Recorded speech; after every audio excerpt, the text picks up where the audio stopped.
A to Z Bangla পোস্টের YouTube চ্যানেলে স্বাগত জানিয়ে শুরু করছি আজকের ভিডিও। আপনাদের অনেকের কাছে এখনো পুরনো যুগের ভোটার কার্ড মানে সাদা কালো কাগজে প্রিন্ট করা একটা ভোটার কার্ড আছে। এবার ঘরে বসেই অনলাইনে করুন আপডেট ভোটার আইডি কার্ড। প্রত্যেকটি ভারতীয়র কাছে গুরুত্বপূর্ণ ডকুমেন্টস। এটি পরিচয়পত্র হিসেবেও কাজ করে। অনেক সময় ভোটার আইডি কার্ডের ছবি খারাপভাবে প্রিন্ট করা হয়। তবে অনেকেই আছেন যারা অনলাইনে আবেদন প্রক্রিয়া জানেন না। এমন পরিস্থিতিতে তারা সরকারি অফিসে ভিড় জমান। সে কথা মাথায় রেখেই আজ আপনাদের জানাতে যাচ্ছি যে কীভাবে ঘরে বসেই ভোটার আইডি কার্ডের ছবি আপডেট করা হয়, অর্থাৎ পরিবর্তন করা হয়। তো চলুন দেখে নেওয়া যাক। প্রথমেই আপনারা সার্চ বক্সে সার্চ করবেন voter.eci.gov.in লিখে সার্চ করলে আপনারা এখানে দুটো অপশন পেয়ে যাবেন। প্রথমে লগ ইন, 2 নম্বরে সাইন আপ। তো আপনাদের যদি কোনো রকম রেজিস্টার করা না থাকে তাহলে সাইন আপ এর উপর টিকমার্ক করবেন। টিকমার্ক করার পর এখানে আপনাদের মোবাইল নাম্বারটা বসাবেন। আপনাদের যদি ইমেল আইডি থাকে তাহলে এখানে বসাবেন। বসিয়ে এখানে যে ক্যাপচারটা শো করছে সেই ক্যাপচারটা এখানে বসাবেন। বসিয়ে এখানে যে কন্টিনিউ অপশান আছে এখানে টিকমার্ক করবেন। টিকমার্ক করে আপনাদের যে মোবাইল নাম্বারটা আপনারা লিঙ্ক করতে চান তো সেই নাম্বারে একটা ওটিপি পাঠানো হবে। তো সেই ওটিপিটা বসিয়ে আপনারা প্রথমে রেজিস্টার করে নেবেন। তো আমার যেহেতু অলরেডি রেজিস্টার করা আছে তো আমি এখন লগ ইন করে নেব। তো আমি এখানে মোবাইল নাম্বারটা বসিয়ে দিয়েছি, এখানে পাসওয়ার্ডটা বসিয়ে দিয়েছি। এখানে যে ক্যাপচারটা শো করছে সেই ক্যাপচারটা আমি এখানে বসিয়েছি। বসানোর পর রিকোয়েস্ট ওটিপিতে ক্লিক করব। তো রিকোয়েস্ট ওটিপিতে ক্লিক করলে আমাদের সামনে তো আমি যে মোবাইল নাম্বারটা ওখানে বসিয়েছিলাম সেই মোবাইল নাম্বারে একটা ওটিপি পাঠানো হয়েছে। সেই ওটিপিটা আমি এখানে বসাবো। বসিয়ে ভেরিফাই লগ ইন অপশানে ক্লিক করব। তো আমি এখানে ওটিপি বসিয়ে দিয়েছি। ভেরিফাই লগ ইন অপশানে ক্লিক করে নেব। তো ভেরিফাই লগ ইন অপশানে ক্লিক করলে আমাদের সামনে পরবর্তী ইন্টারফেস ওপেন হয়ে যাবে। তো এখানে আপনারা তো নিচের দিকে আসবেন। নিচের দিকে আসলে আপনারা এখানে দেখতে পাবেন তো ফর্ম নাম্বার 8 এর উপর ক্লিক করবেন। এর উপর ক্লিক করলে আপনাদের সামনে পরবর্তী ইন্টারফেস ওপেন হয়ে যাবে। তো আপনাদের এখানে অ্যাপ্লিকেশন ফর আপনি নিজে করছেন না আদার্স কোনো মানে আপনার ফ্যামিলির কোনো সদস্যের ভোটার কার্ডের ছবি পরিবর্তন করছেন। তো আদার্স সিলেকশনের উপর টিকমার্ক করবেন। টিকমার্ক করার পর এখানে ইপিক নাম্বারটা বসাবেন। এখানে ইপিক নাম্বারটা বসিয়ে সাবমিট অপশানে ক্লিক করবেন। সাবমিট অপশানে ক্লিক করলে এখানে পুরো ডিটেলটা এভাবে শো করবে। তো এর উপর ওকে অপশানে ক্লিক করবেন। ওকে অপশানে ক্লিক করলে আপনারা এখানে 4টি অপশান পাবেন। তো 2 নাম্বার যেটা correction of entry in election roll এর উপর টিকমার্ক করবেন। টিকমার্ক করে ওকে অপশানে ক্লিক করে দেবেন। ওকে অপশানে ক্লিক করলে আপনাদের সামনে ফর্ম নাম্বার 8টা এইভাবে ওপেন হয়ে যাবে। তো এটা অটোমেটিক ফিল আপ হয়ে থাকবে। তো এরপর নেক্সটের উপর ক্লিক করবেন। নেক্সটের উপর ক্লিক করলে আপনাদের সামনে এরকম একটা ইন্টারফেস ওপেন। আপনারা যদি আপনাদের ভোটার কার্ডের সঙ্গে আধার নাম্বার লিঙ্ক করতে চান তাহলে আধার নাম্বারের উপর টিকমার্ক করবেন। টিকমার্ক করার পর এখানে আধার কার্ডের নাম্বারটা বসাবেন। তো মোবাইল নাম্বার আপনারা আপনাদের ভোটার কার্ডে মোবাইল নাম্বার লিঙ্ক করতে চান তাহলে মোবাইল সেলফের উপর টিকমার্ক করবেন। টিকমার্ক করার পর এখানে মোবাইল নাম্বারটা বসাবেন।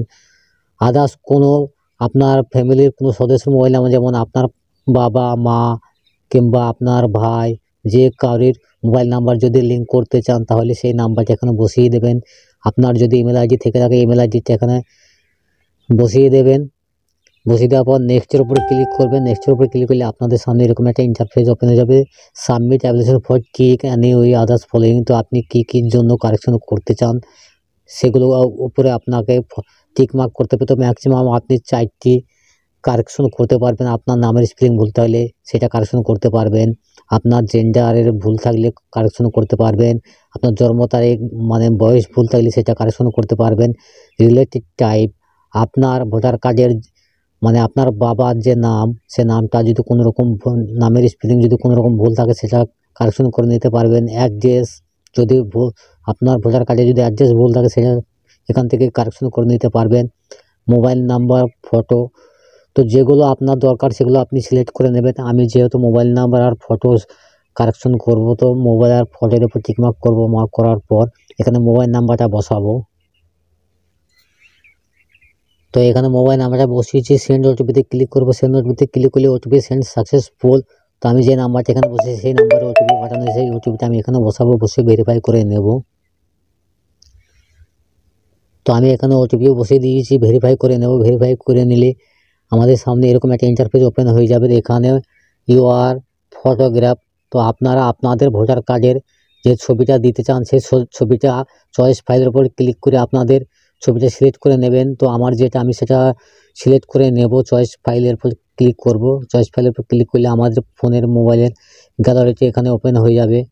তো আমার যেটা আমি সেটা এখান থেকে সিলেক্ট করে নেব। নেওয়ার পর এখানে এইভাবে অটোমেটিক সিলেক্ট হয়ে যাবে। এখানে আপনারা সঠিকভাবে দেখে নেবেন সঠিক ঠিকঠাক হয়েছে কিনা।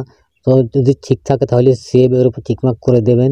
সেভের উপর ক্লিক করলে আপনাদের ফটোটা এখানে সিলেক্ট হয়ে যাবে। তো হামেন ফেস ডিটেলস সাকসেসফুল, তো ওকে অপশানে ক্লিক করবেন। ওকে অপশানে ক্লিক করলে আপনার ফির নিচে আসবেন। তো এখানে নেক্সটের উপর ক্লিক করবেন। নেক্সটের উপর ক্লিক করার পর আপনি কত তারিখে মানে ভোটার কার্ডের সঙ্গে ছবি পরিবর্তন করছেন সেই তারিখটা অটোমেটিক এখানে ফিল আপ হয়ে যাবে। তো এখানে প্লিজ বলা হয়েছে, মানে আপনি কোথায় থেকে মানে কারেকশন করছেন, আপনার গ্রামের যে নাম সেই নামটা এখানে বসাবেন। তো আমার যে গ্রামের নাম আমি এখানে বসিয়ে দেব। তো আমার যে গ্রামের নাম আমি সেটা বসিয়ে দিচ্ছি, আপনাদের যেটা হবে সেটা বসাবেন। বসানোর পর নেক্সটের উপর ক্লিক করবেন। নেক্সটের উপর ক্লিক করলে আপনাদের সামনে এরকম একটা ক্যাপচার শো করবে। সেই ক্যাপচারটা আপনাদের এই ফাঁকা ঘরে বসাতে হবে। তো এখানে ক্যাপচার বসানোর পর প্রিভিউ অ্যান্ড সাবমিটের উপর টিকমার্ক করবেন। এর উপর ক্লিক, ক্যাপচার ভুল হয়েছে। তো এখানে ক্যাপচার বসানোর পর প্রিভিউ অ্যান্ড সাবমিটের উপর টিকমার্ক করবেন। তো টিকমার্ক করলে ফর্ম নাম্বার 8 আপনাদের সামনে এইভাবে ওপেন হয়ে যাবে। তো আপনি যেগুলো কারেকশন করেছেন সেগুলো সঠিক আছে কিনা পুরো ডিটেলটা এখানে আপনারা চেক করে নেবেন। সব যদি ঠিকঠাক থাকে তো আপনারা একটু নিচের দিকে আসবেন। নিচের দিকে আসলে আপনারা যে ছবিটা আপনারা ওখানে বসিয়েছিলেন সেই ছবিটা এখানে অটোমেটিক এভাবে দেখাবে। তো এভাবে দেখে নেবেন যে আপনি কী কী কারেকশন করছেন। আমি যেহেতু মোবাইল নাম্বার আর ফটো এই দুটো কারেকশন করেছি, তো এই দুটোর উপর টিকমার্ক করা আছে। তো এখানে যে নাম্বারটা আমি লিঙ্ক করছি সেই নাম্বারটা এখানে শো করছি। তো এইভাবে আপনারা একটু দেখে নেবেন। দেখে নেওয়ার পর একটু নিচের দিকে আসবেন। তো আমি যেখান থেকে করি সেই জায়গাটার নাম এখানে দেখাবে, আমার গ্রামের নামটা এখানে দেখাবে। তো আমি কত তারিখে মানে কারেকশন করছি সেই তারিখটা এখানে দেখাবে, সেই ডেটটা দেখাবে, সেই সালটা এখানে দেখাবে। তো এরপর একটু নিচের দিকে আসবেন। এখানে আপনারা দেখতে পাবেন সাবমিট অপশানে ক্লিক করবেন। সাবমিট অপশানে ক্লিক করলে আপনাদের ফর্মটা সাবমিট হয়ে যাবে। সাবমিট হয়ে গেলে আপনাদেরকে একটা রেফারেন্স নাম্বার পাঠিয়ে দেওয়া হবে। এখানে your application has been submit successful and generation reference number অনলাইনের মাধ্যমে চেক করে নিতে পারবেন যে আপনাদের ভোটার কার্ডের যে ছবিটা আপনারা পরিবর্তন করলেন, মানে অনলাইনে আবেদন করলেন, তো আপনাদের সেই আবেদনের স্ট্যাটাসটা কী রয়েছে, আপনাদের অ্যাকসেপ্ট করা হয়েছে কিনা না রিজেক্ট করা হয়ে গেছে। তো এইভাবে আপনারা বাড়িতে বসে আপনাদের মোবাইল ফোন দিয়েই আপনাদের ভোটার কার্ডের ছবি পরিবর্তন করে নিতে পারবেন, মানে কারেকশন করে নিতে পারবেন, অনলাইনে আবেদন করে নিতে পারবেন। তো আমি আপনাদের এই ভিডিওর মাধ্যমে দেখালাম। তো ভিডিও যদি আপনাদের ভালো লেগে থাকে তো ভিডিওতে অবশ্যই একটা লাইক করবেন। তো আপনারা কি করবেন, প্রথমে এখানে ডাউনলোড অ্যাকনলেজমেন্ট স্লিপের উপর ক্লিক করবেন। এখানে ক্লিক করলে আপনাদের সামনে ফর্মটা ডাউনলোড হয়ে যাবে। তো ডাউনলোড হয়ে গেলে এইভাবে আপনাদের সামনে ওপেন হয়ে যাবে। এইখানে আপনারা ডাউনলোড করে রেখে দেবেন। রেখে দেওয়ার পর আপনাদের আর কিছু করতে হবে না। তো পরবর্তী সময় 2 দিন 3 দিন কি 1 সপ্তাহ পর আপনারা অনলাইনে চেক করে নেবেন যে আপনাদের কারেকশনটা কমপ্লিট হয়েছে কিনা। তো এইভাবে আপনারা খুব সহজেই বাড়িতে বসে কারেকশন করে নিতে পারবেন, আপনাদের ভোটার কার্ডের ছবি পরিবর্তন করে নিতে পারবেন। তো আমি আপনাদের এই ভিডিওর মাধ্যমে দেখালাম। ভিডিওতে অবশ্যই একটা লাইক করবেন, চ্যানেলটা সাবস্ক্রাইব করে পাশে থাকা বেল আইকনটা অন করে রাখবেন। ভিডিওটা আজকের মধ্যে এখানে শেষ করছি। ধন্যবাদ।